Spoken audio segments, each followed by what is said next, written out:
శక్తి తైలాభిషేక ఆదివారపు ఆరాధన. సమయం ఉదయం 8:30 గంటల నుండి. స్థలం వైస్రాయ్ గార్డెన్స్, జుబ్లీ బస్టాండ్ ఎదురుగా, సికింద్రాబాద్. ఏలూరు పరిసర ప్రాంత ప్రజలకు ముఖ్య గమనిక.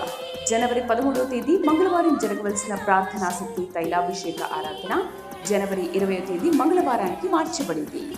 రాజమండ్రి పరిసర ప్రాంత ప్రజలకు ముఖ్య గమనిక. జనవరి 14వ తేదీ బుధవారం జరగవలసిన ప్రార్థనా శక్తి తైలాభిషేక ఆరాధన జనవరి 21వ తేదీ బుధవారానికి మార్చబడింది. ప్రార్థనా శక్తి తైలాభిషేక ఆరాధన జనవరి 20 మంగళవారం. సమయం ఉదయం 10 గంటల నుండి. Shri convention hall, CR Reddy women's college, Vatluru, Eluru.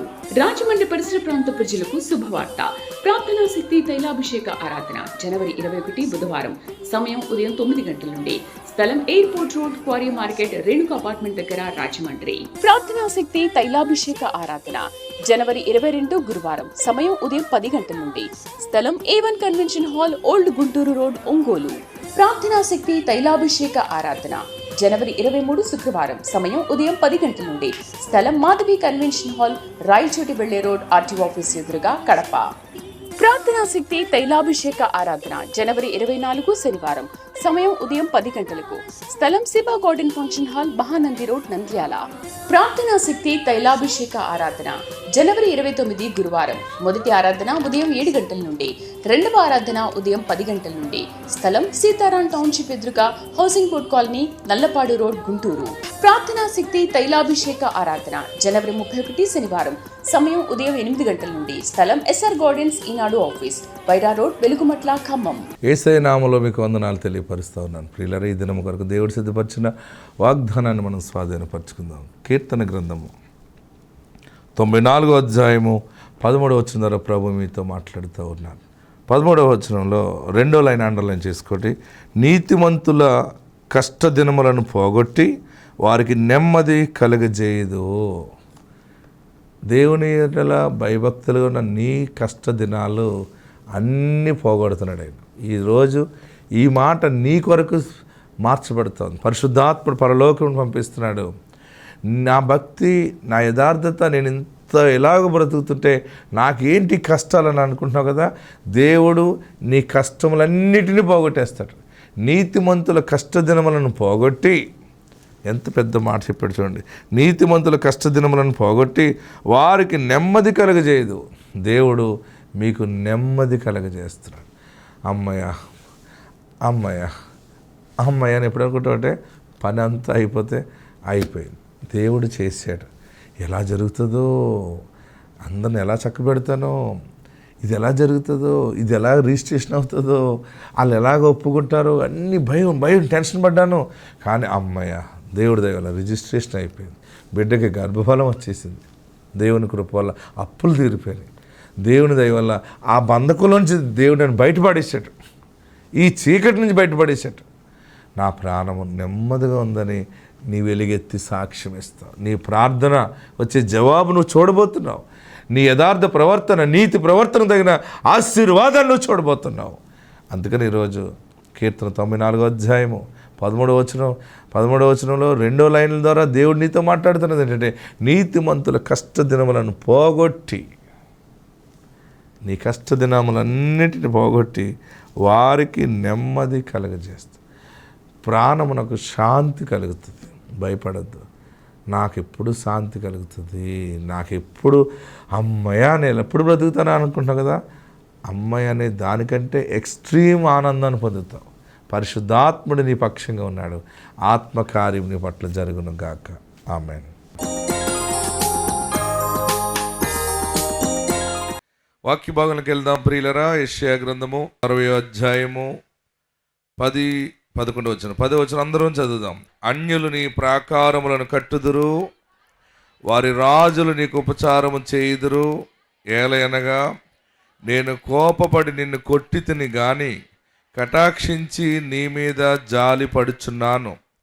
నీ యొద్దకు జనముల భాగ్యము తేబడినట్లు, వారి రాజుల జయోత్సాహముతో రప్పింపబడినట్లు నీ ద్వారములు రాత్రింబగలు వేయబడక నిత్యము తెరవబడి ఉండును. ఆమేన్. ప్రియులరా, ఈరోజు పరిశుద్ధాత్మ దేవుడు మనకిస్తున్న గొప్ప మాట, భయపడకండి. సంవత్సరం అందరి జీవితాల్లో దేవుడు బలమైన కృపను కలగజేస్తూ ఉన్నాడు. ఆయనకు విరోధంగా చేసిన తప్పిదాలు ఉన్నాయి, పాపాలు ఉన్నాయి, పలికిన మాటలు ఉన్నాయి. అవన్నీ యేసయ్య క్షమిస్తున్నాడు ఆయన. ఆమెన్. ఇక్కడ ఏమంటున్నాడంటే యెషయా గ్రంథము, ఇది ఇజ్రాయెల్ దేశం గురించి వచ్చిన మాటల సందర్భంలో, అన్యులు నీ ప్రాకారములను కట్టుదురు, వారి రాజులు నీకు ఉపచారము చేయుదురు. ఎందుకంటే నేను కోపపడి నిన్ను కొట్టితిని గాని కటాక్షించి నీ మీద జాలి పడుచున్నాను. తెలుసో తెలియకో మనం చేసిన ప్రతి తప్పిదములను బట్టి దేవుడు మన మీద కొంచెం కోపపడిన దినాలు ఉన్నాయి.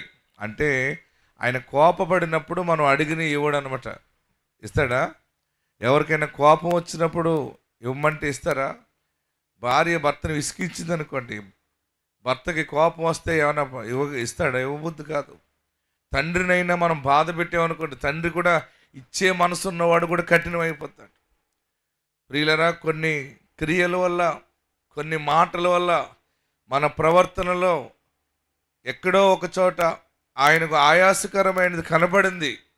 అందుకనే దేవుడు కొన్ని సమయాల్లో నీ పట్ల కార్యములు ఆలస్యముగా చేసి ఉండవచ్చు. అయితే ఈరోజు శుభప్రదమైన మాట ఏంటంటే, నేను కోపపడ్డాను కానీ నీ మీద కటాక్షం అలాగే జాలి పడుచున్నాను. అందరూ ఆమేనని చెప్పండి. నేను అడుగుతున్నాను, దేవుడికి నా మీద జాలి లేదా? దేవుడు నా ప్రార్థన ఆలకించట్లేదా? ఆయన ఎప్పుడు సహాయం చేస్తాడు? అసలు దేవుడు అనేవాడు ఉన్నాడా? ఇన్ని సాక్ష్యాలు వింటున్నాను నేను. వారికి జరిగింది, వీరికి జరిగింది, వారికి పిల్లలు పుట్టారు, వీళ్ళ అప్పులు తీరిపోయినాయి, వీళ్ళ ఇల్లు కట్టుకున్నామని సాక్ష్యం ఇస్తున్నారు. వారు ఇంతగా బాగున్నాం, ఇంత స్థితిలో స్థిరపరచబడ్డాం, దైవజనులు ప్రార్థన చేశారని చెప్తున్నారు. నేను ప్రతిసారి దేవుని దగ్గర అడుగుతున్నాను, ప్రతి ప్రార్థనకు వస్తున్నాను, నాకు ఎందుకు జరగట్లేదని అనుకుంటున్నావు కదా? నీకే శుభవార్త, నీకే శుభవార్త, నీకే శుభవార్త. కోపపడితిని కానీ ఏమన్నాడు? అందరూ చదవాలి. ఏలయనగా నేను కోపపడి నిన్ను కొట్టి తిని, చిన్న గాయమైంది, అబ్బా ఇలాంటి దెబ్బ తగిలిందేంటి, అసలు ఇలాంటి కష్టం వచ్చి పడిందేంటి, నాకెందుకు వచ్చి పడింది, నేనేం పాపం చేశానని అనుకుంటున్నావు కదా? దేవునికి కోపము కలగజేసిన మనము ఆయన మనల్ని ఒక మొట్టుగా వేసాడు. మరలా ఈరోజు నీకు బయలుపరుస్తున్న మాట ఏంటంటే, ఈ రోజు నుండి ఆశీర్వాదం ప్రారంభం అవటానికి కోపము పోయింది, ప్రేమ కలిగింది, కటాక్షిము. ఆమేన్. ఏం కలుగుతుంది మీ అందరి మీద? అందరు రెండు చేతులు పైకి ఎత్తండి. వందనాలు దేవా అని చెప్పండి. నా పాపాన్ని క్షమించినందుకు వందనాలు. రెండు చేతులు పైకి ఎత్తి ఇలాగనండి, నన్ను కటాక్షించినందుకు వందనాలు, నా మీద జాలి పడుతున్నందుకు నీకు వందనాలు. గట్టిగా చప్పటి ప్రభుని స్తుతించండి. ఆయన నీ మీద జాలి పడుతున్నాడు. ఈరోజు బలమైన మాట ఏంటంటే, అన్యులు అంటే అవతల వారు, అంటే నీ కుటుంబం కాని వారు నీకు సహాయము చేస్తారని దేవుడు బయలుపరుస్తూ ఉన్నాడు. అన్యులు నీ ప్రాకారమును కట్టుదురు. ఎవరు నా బిడ్డ కుటుంబాన్ని కడతారు? ఏ పెద్ద మనిషి వచ్చి మాట్లాడతాడు? ఎవరు మాకు న్యాయము తీరుస్తారు? ఎవరు మా సరిహద్దులు విశాలత కలగజేస్తారు? ఎవరు మా పక్షంగా ఉన్నారు? మేము ఒంటరి అయిపోయాము, మాకు దిక్కులేని వాళ్ళం అయిపోయాము, ఎవరు మాకు సహాయం చేసేవారు లేరని ఏడుస్తున్నావు కదా. నీకు తెలియని కుటుంబమే దేవుడు నీ ప్రాకారములు కట్టడానికి దేవుడు నియమించాడు. వారు నీకు నూతనముగా నీ బిడ్డకి పరిచయం అవుతారు, నూతనంగా నీ భర్తకు పరిచయం అవుతారు. ఎవరో తెలియని వారు, రక్త సంబంధుల కంటే ఎక్కువగా నిన్ను ప్రేమించి వారు నీ ప్రాకారములను కట్టెదరు. హల్లెలూయా. గట్టిగా హల్లెలూయా చెప్పండి. ఇంకా గట్టిగా హల్లెలూయా చెప్పండి. నాతో ఈ మాట చెప్పండి. అన్యులు నీ ప్రాకారములు కట్టుదురు, వారి రాజులు నీకు ఉపచారము చేయుదురు. దేవునికి మహిమ కలుగును గాక. ఎందుకంటే ఇలాగెందుకు జరుగుతుందంటే, నేను కోపపడి కొట్టి తిని గాని కటాక్షించి జాలి చూపుచున్నాను. హల్లెలూయా. ఆయన కరుణామయుడు. ఎవరు? యేసయ్య కరుణామయుడు. ఆయన కోపం పడ్డాడు, మరలా జాలి పడుతూ ఉన్నాడు. కొంతమంది కోపపడుతూ ఉంటుంటారు. ఒక భర్త కోపగిస్తుంటాడు భార్య మీద, ఒక భార్య కోపగిస్తుంటుంది. కోపగించిన వెంటనే పెట్టి సర్దుకుని వెళ్ళిపోతానంటుంది. వెళ్తానంటుంది కానీ వెళ్ళదు. కొన్ని రకాల కోపాలు ఉంటాయి. మళ్ళీ వెళ్ళిపోమంటే నా భర్త వదిలి నేను వెళ్ళిపోతానా అంటుంది. కొంతమంది తండ్రి మీద కోపగిస్తారు, కొంతమంది తల్లి మీద కోపగిస్తారు. మన కోపము మళ్ళీ తాత్కాలికంగానే ఉంటుంది. మన కోపం వస్తే ఇంట్లో ఇళ్ళకి కోపం వచ్చిందనుకోండి, ఏం చేస్తుంది? ఇడ్లీ వండదు అంతే. కోపం వస్తే టీ పెట్టదు, నీరసం అంటది అంతే, తలపోటు అంటది, మంచానికి అడ్డంగా పడిపోతుంది. ఇంటిలో అగ్గేసి వాళ్ళు ఉండరు. అందుకనే పురుషులారా, మీ భార్యలతో జ్ఞానముగా కాపురం చేయమని వాక్యం చెప్తా ఉంది. స్త్రీ బలహీనమైన ఘట్టమని ఎరిగి, పేతురు పత్రికలో ఉంటుంది, ఏమన్నాడు? స్త్రీ బలహీనమైన ఘట్టమని ఎరిగి జ్ఞానము చొప్పున. పురుషులారా, మీ భార్యలని కోపం తెప్పించకండి, చాలా నెమ్మదిగా లేదంటే అది ఓకే చేయండి. అంటే జ్ఞానము చొప్పున కాపురము చేయండి. హల్లెలూయా, హల్లెలూయా చెప్పరే. మీ ప్రార్థనలకు ఆటంకము కలగకుండునట్లు. ఏంటి? చాలామంది భార్యతో కోపపడి ఉపవాసం ఉండి ప్రార్థన చేస్తుంటాడు. దేవా నీకు వందనాలు, ఇలాంటి భార్యని ఇచ్చేవేంటి ప్రభువా, దీన్ని మార్చు ప్రభువా, ఇది రాయి, కఠినమైన రాయి అంటాడు. భార్యతో సమాధానం లేనప్పుడు ప్రార్థన పైకి వెళ్ళదు, ఇంకా కట్ అయిపోతుంది లైన్.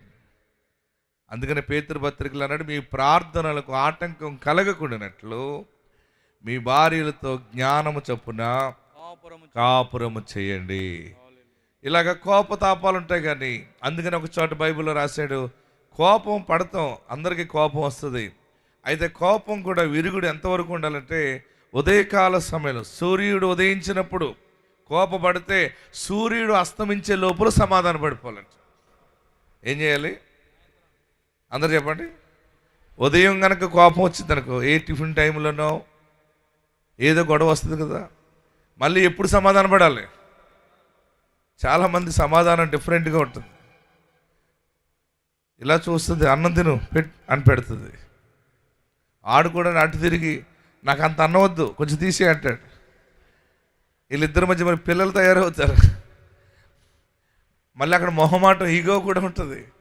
మళ్ళీ ఎలాగైతే ఉప్పు ఎక్కువైందా, కొంచెం బాగానే ఉందని ముఖం చూస్తాడు, అప్పుడు సెట్ అవుతుంది.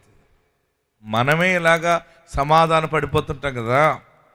నీవు నమ్మిన దేవుడు, నేను నమ్మిన దేవుడు ఇంకా ప్రేమ కలిగిన వాడు ఈరోజే కనికరము చూపుతున్నాడు. ఈ రోజుతో కోపం అయిపోయింది. చెప్పాలి, ఏమైపోయింది? ఎవరికి? ఎవరి మీద? మనం పెట్టిన మామూలు బాధలు కాదాయని. బాగున్నప్పుడు దేవా అంటాం, ఏ బాగోపోతే దేవుడు మాత్రం ఏం చేస్తాడులంటే ఆయనలాగా నాకు ఓపిక లేదంటావు. ఇలాంటి మాటల వల్ల ఏదో ఒక చిన్న బాధ పెట్టిన వాళ్ళం ఉన్నాం. నమ్మలేకపోవటం, విశ్వసించకపోవటమే పాపం అన్నాడు. ఆయన ఉన్నాడు, న్యాయం చేస్తాడు, ఆయన ఉన్నాడు, నాకు ఇస్తాడని నమ్మి సడన్గా విశ్వాసం కోల్పోవటమే పెద్ద పాపం. ఇలాంటి పాపాలు ఎన్నో చేసిన మనకి ఈరోజు పరిశుద్ధాత్మ దేవుడి ద్వారా మాట్లాడుతున్న మాట ఏంటంటే, కోపపడితిని గాని చెప్పాలి, నిన్ను కొట్టి తిని గాని, కోపపడి నిన్ను కొట్టి తిని గాని కటాక్షించి. చెప్పాలి, అందరు చదవండి. కోపపడి నిన్ను కొట్టి తిని గాని కటాక్షించి నీ మీద జాలి చూపుచున్నాను. నేను జాలి చూపుతున్నానంటే నీకు ఎలాగ అర్థమవుతుందంటే, అన్యులు నీ ప్రాకారాన్ని కడతారు. ఆమేన్. ఎవరు కడతారు? తెలియని వారు. ఇది ఎలాగ జరుగుతుందంటే పరిశుద్ధాత్మ ద్వారా జరుగుతుంది. ఆమేన్. అన్యులు నీ ప్రాకారాన్ని కడతారు, వారి రాజులు నీకు ఉపచారము చేస్తారు అని చెప్పి 11వ వచనంలో అంటాడు, చాలా అద్భుతమైన మాట, నీ యొద్దకు జనముల భాగ్యము తేబడినట్లు. ఆమేన్. గట్టిగా హల్లెలూయా చెప్పాలి. నీ యొద్దకు జనముల భాగ్యము తేబడినట్లు వారి రాజులు జయోత్సవముతో రప్పింపబడినట్లు నీ ద్వారములు రాత్రింబగలు వేయబడక నిత్యము తెరవబడి ఉండెను. గట్టిగా హల్లెలూయా చెప్పండి. ఈ వాగ్దానము నాకే, ఈ వాక్యము నాకే, దేవుడు నాకు అనుగ్రహించడు. నువ్వు నమ్మితే గట్టిగా చప్పట్లు కొట్టి 7 మార్లు ఆమేన్ అని చెప్పండి. 1 2 3 4 5 6 7 నీ యొద్దకు భాగ్యము తేబడుతుంది. హల్లెలూయా చెప్పాలి. ఇంకా గట్టి హల్లెలూయా చెప్పాలి. గొప్ప గొప్ప రాజా సంబంధమైనటువంటి, అధికార సంబంధమైనటువంటి, ఆస్తి సంబంధమైనటువంటి గొప్ప మనుషులను దేవుడు నీ కుటుంబానికి అప్పగించబోతా ఉన్నాడు. నీ చేతికి అప్పగించబోతున్నాడు. దేవుడు నీ ద్వారములు తెరుస్తా ఉన్నాడు. నిత్యము నీ ద్వారములు తెరవబడి ఉంటాయి. అనేక ఆశీర్వాదాలు రావటానికి దేవుడు ద్వారములు తెరిచి ఉంచి ఉన్నాడు. ఆమేన్. నా ప్రియ సహోదరులరా, కోపపడి తిని గాని, కోపపడి కొట్టి తిని గాని కటాక్షించి నీ మీద జాలి చూపుతున్నాను. దేవుడు బలమైన కార్యాలు మీరు ఈ రోజు నుండి రాసుకోండి. మీకు దమ్ముంటే నమ్మండి, జనముల ఐశ్వర్యం మీ దగ్గరికి వస్తుంది.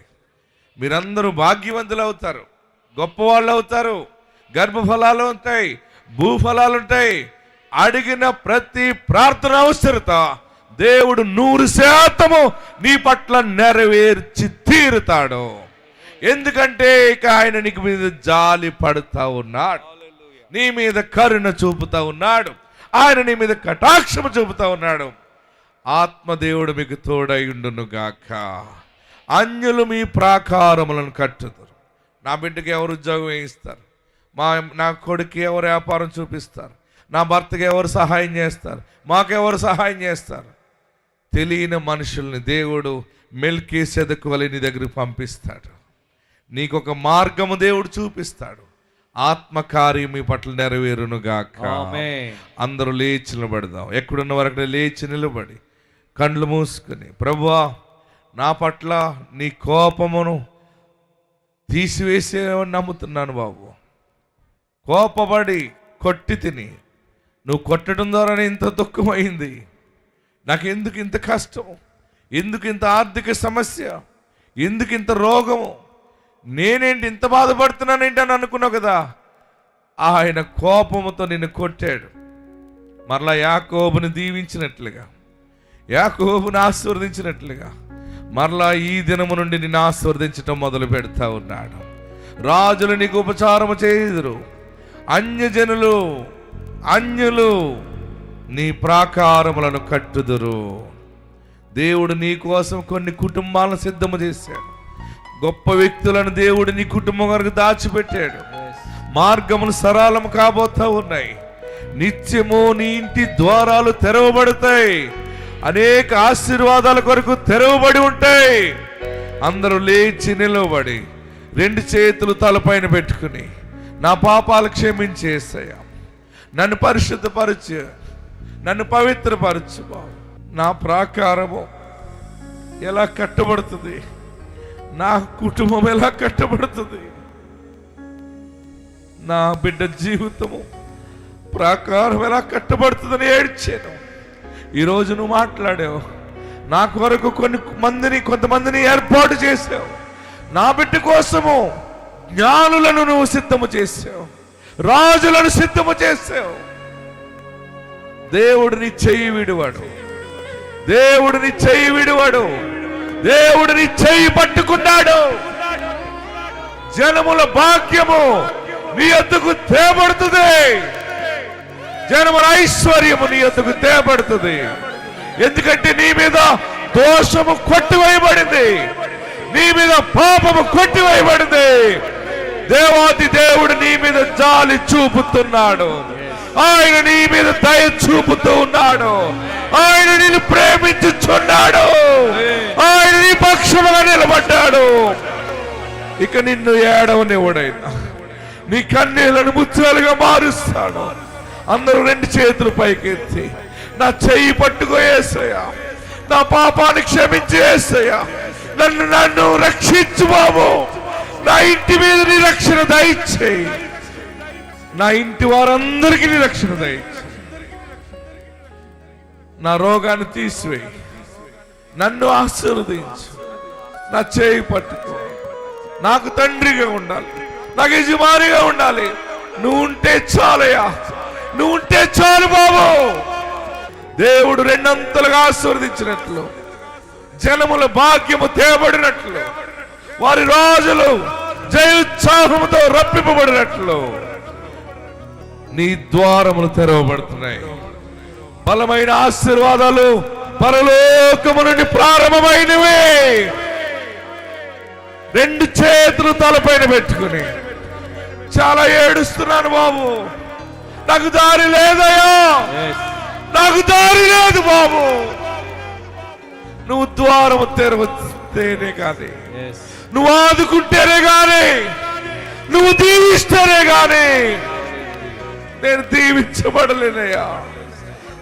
నాకు నీ తోడు కావాలి, నాకు నీ నీడ కావాలి. ఇక నేను పాపము చేయనయ్యా. నన్ను పరిశుద్ధపరచు బాబు. నా అబద్ధాలు, నా వ్యభిచారము, నా విచారము, దొంగతనాలు నీకు బాధ కలగజేసినేమో నన్ను క్షమించు. ఈ రోజు నుండి నీ వైపు చూస్తాను, నేను నీతో జీవిస్తాను, వాక్యానుసారంగా బ్రతుకుతానని ఆయన ఎదుట అన్ని ఒప్పుకొని విడిచిపెడదాం. దేవుడు నిన్ను జ్ఞాపకం చేసుకున్నాడు. ఆయన నువ్వు ప్రేమిస్తున్నావు గనక ఆయనను ప్రేమించు, ఆయన ఆస్తికర్తలుగా చేస్తానన్నాడు. అప్పులున్నాయి, తరమబడుతున్నావు, కుమిలిపోతున్నావు, నాకు దారి లేదు, ఏం చేయాలి? చనిపోవాలా? నేను చనిపోతే ఏమవుతుంది? కుటుంబం ఏమైపోతుందని ఏడుస్తున్నావా? ఈ రోగముతో నేను ఎలా బ్రతకాలి? నేను ఎప్పుడు గర్భఫలము కలిగి ఉండాలి? ఈ అవమానాలతో ఎలా బ్రతకాలని ఏడుస్తున్నావా? ఆయన ఎదుట నువ్వు సాగిలపడు. ఆయన ఈ రోజు నీతోనే మాట్లాడుతూ ఉన్నాడు. అన్యులు నీ ప్రాకారములను కట్టుదురు. నమ్ముతున్నావా? యేసయ్యా నేను నమ్ముతున్నానయ్యా. కట్టబడితే చాలు బాబు. ఎవరో ఒకరు సహాయము కావాలయ్యా అని అడుగుతున్నావు కదా. దేవుడు ద్వారములు తెరవజేస్తున్నాడు. అందరం ప్రార్థన చేద్దాం. జనముల భాగ్యము తేబడినట్టు, వారి రాజులు విజయోత్సాహముతో రప్పింపబడినట్లు నిత్యము నీ ద్వారములు తెరవబడతాయి. వారి రాజులు వారికి ఉపచారము చేయుదురు. హల్లెలూయా. ప్రార్థనా శక్తి తైలాభిషేక ఆదివారపు ఆరాధన సమయం ఉదయం 8:30 గంటల నుండి. స్థలం వైస్రాయ్ గార్డెన్స్, జూబ్లీ బస్టాండ్ ఎదురుగా, సికింద్రాబాద్. ఏలూరు పరిసర ప్రాంత ప్రజలకు ముఖ్య గమనిక. జనవరి 13వ తేదీ మంగళవారం జరగవలసిన ప్రార్థనా శక్తి తైలాభిషేక ఆరాధన జనవరి 20వ తేదీ మంగళవారానికి మార్చబడింది. రాజమండ్రి పరిసర ప్రాంత ప్రజలకు ముఖ్య గమనిక. జనవరి 14వ తేదీ బుధవారం జరగవలసిన ప్రార్థనా శక్తి తైలాభిషేక ఆరాధన జనవరి 21వ తేదీ బుధవారానికి మార్చబడింది. ప్రార్థనా శక్తి తైలాభిషేక ఆరాధన జనవరి 20 మంగళవారం సమయం ఉదయం 10 గంటల నుండి. Shri convention hall, CR Reddy women's college, Vatluru, Eluru. Rajahmundry పరిసర ప్రాంత ప్రజలకు శుభవార్త. ప్రార్థనా శక్తి తైలాభిషేక ఆరాధన జనవరి 21 బుధవారం సమయం ఉదయం 9 గంటల నుండి. స్థలం airport road, quarry market, Renuka apartment దగ్గర, రాజమండ్రి. ప్రార్థనా శక్తి తైలాభిషేక ఆరాధన జనవరి 22 గురువారం సమయం ఉదయం 10 గంటల నుండి.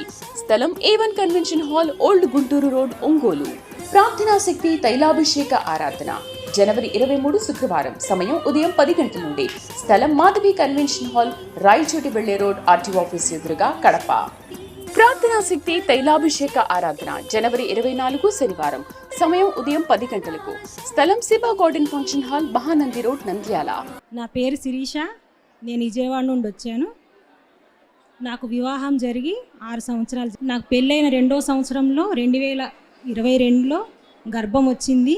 6వ నెలలో అబార్షన్ అయిపోయింది. అయితే ఇంకా మళ్ళీ ప్రెగ్నెన్సీ నిలబడలేదు. చాలా హాస్పిటల్ తిరిగాను, మొక్కని దేవుళ్ళు లేరు. అయితే మా పిన్ని గారు 2024 డిసెంబర్ నెలలో ఇసాకయ్య సన్నిధానంలో చాలా స్వస్థత కార్యాలు జరుగుతున్నాయి అని చెప్పి నన్ను ఇక్కడికి తీసుకొచ్చారు. నేను ఈ సన్నిధానంలోకి వచ్చి, తండ్రి నాకు పాప కానీ బాబు కానీ పుడితే 3వ నెలలో వచ్చి సాక్ష్యం చెప్తాను అని చెప్పి ప్రార్థన చేసుకొని వెళ్ళాను. అయితే 2025 ఫిబ్రవరి నెలలో మా అక్కగారు ఈ సన్నిధానంలోకి వచ్చి మా చెల్లికి పాప కానీ బాబు కానీ పుడితే మా చెల్లితో వచ్చి సాక్ష్యం చెప్పిస్తాను పిల్లతో పట్టుకొని అని చెప్పారు. ఇక్కడ నుండి ఇసాకయ్య గారి చేత ప్రార్థన చేయించిన ఫలాన్ని తైలాన్ని పంపించారు. నేను ఆ ఫలాన్ని మా వారు నేను ప్రార్థన చేసుకొని తిన్నాము. ఆ తైలాన్ని రోజు పొట్టకి రాసుకునేదాన్ని. తండ్రి ఎన్నో మందులు వాడాను కానీ నిలబడలేదు గర్భం.